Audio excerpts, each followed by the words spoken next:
When Isaac was old and his eyes were so weak that he could no longer see, he called for Esau, his older son, and said to him, "My son."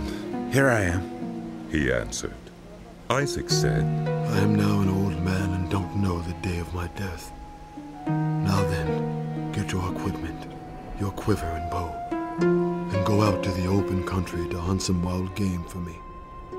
Prepare me the kind of tasty food I like, and bring it to me to eat, so that I may give you my blessing before I die." Now Rebekah was listening as Isaac spoke to his son Esau. When Esau left for the open country to hunt game and bring it back, Rebekah said to her son Jacob, "Look, I overheard your father say to your brother Esau, 'Bring me some game and prepare me some tasty food to eat, so that I may give you my blessing in the presence of the Lord before I die.' Now, my son, listen carefully and do what I tell you. Go out to the flock and bring me 2 choice young goats, so I can prepare some tasty food for your father, just the way he likes it. Then take it to your father to eat, so that he may give you his blessing before he dies." Jacob said to Rebekah, his mother, "But my brother Esau is a hairy man, while I have smooth skin. What if my father touches me? I would appear to be tricking him and would bring down a curse on myself rather than a blessing." His mother said to him, "My son, let the curse fall on me. Just do what I say. Go and get them for me." So he went and got them and brought them to his mother, and she prepared some tasty food, just the way his father liked it. Then Rebekah took the best clothes of Esau, her older son, which she had in the house, and put them on her younger son Jacob. She also covered his hands and the smooth part of his neck with the goat skins. Then she handed to her son Jacob the tasty food and bread she had made. He went to his father and said, "My father." "Yes, my son." He answered. "Who is it?" Jacob said to his father, "I am Esau, your firstborn. I have done as you told me. Please sit up and eat some of my game, so that you may give me your blessing." Isaac asked his son, "How did you find it so quickly, my son?" "The Lord, your God, gave me success." he replied. Then Isaac said to Jacob, "Come near, so I can touch you, my son, to know whether you really are my son Esau or not." Jacob went close to his father Isaac, who touched him and said, "The voice is the voice of Jacob, but the hands are the hands of Esau." He did not recognize him, for his hands were hairy like those of his brother Esau. So he proceeded to bless him. "Are you really my son Esau?" "I am." He replied. Then he said, "My son, bring me some of your game to eat, so that I may give you my blessing." Jacob brought it to him, and he ate. And he brought some wine, and he drank. Then his father Isaac said to him, "Come here, my son, and kiss me." So he went to him and kissed him. When Isaac caught the smell of his clothes, he blessed him and said, "The smell of my son is like the smell of a field that the Lord has blessed. May God give you of heaven's dew and of earth's richness, an abundance of grain and new wine. May nations serve you and peoples bow down to you. Be Lord over your brothers, and may the sons of your mother bow down to you. May those who curse you be cursed, and those who bless you be blessed." After Isaac finished blessing him, and Jacob had scarcely left his father's presence, his brother Esau came in from hunting. He too prepared some tasty food and brought it to his father.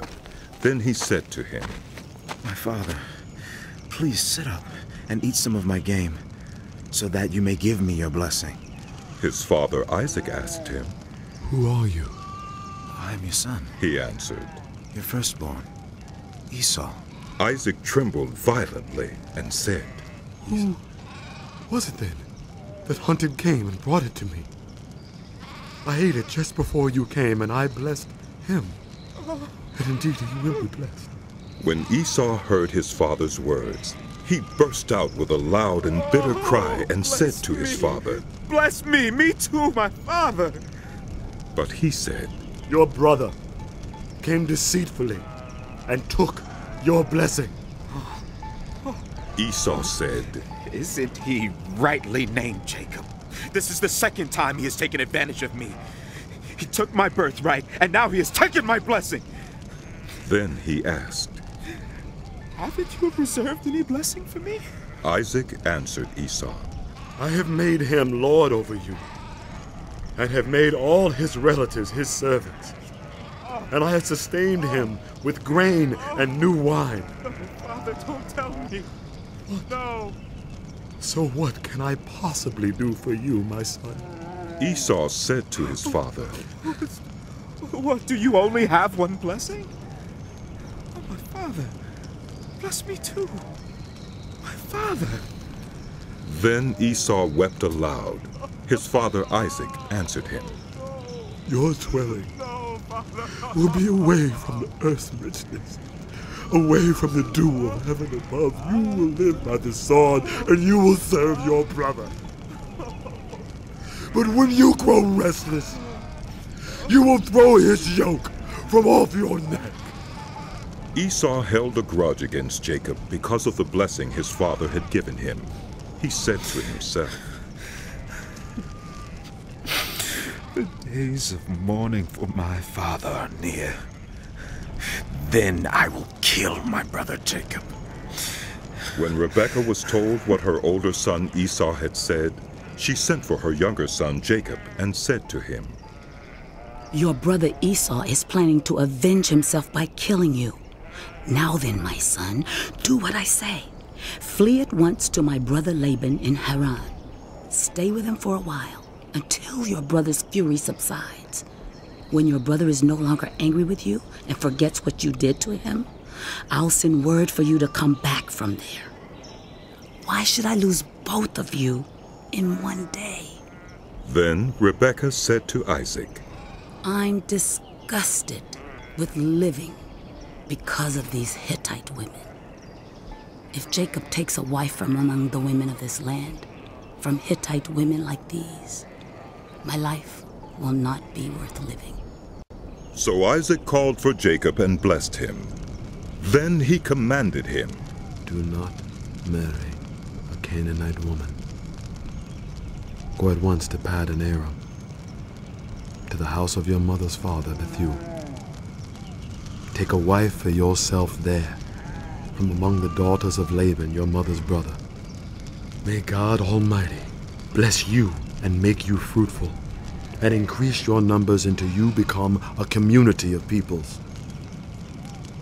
May he give you and your descendants the blessing given to Abraham, so that you may take possession of the land where you now reside as a foreigner, the land God gave to Abraham. Then Isaac sent Jacob on his way, and he went to Paddan Aram, to Laban, son of Bethuel the Aramean, the brother of Rebekah, who was the mother of Jacob and Esau.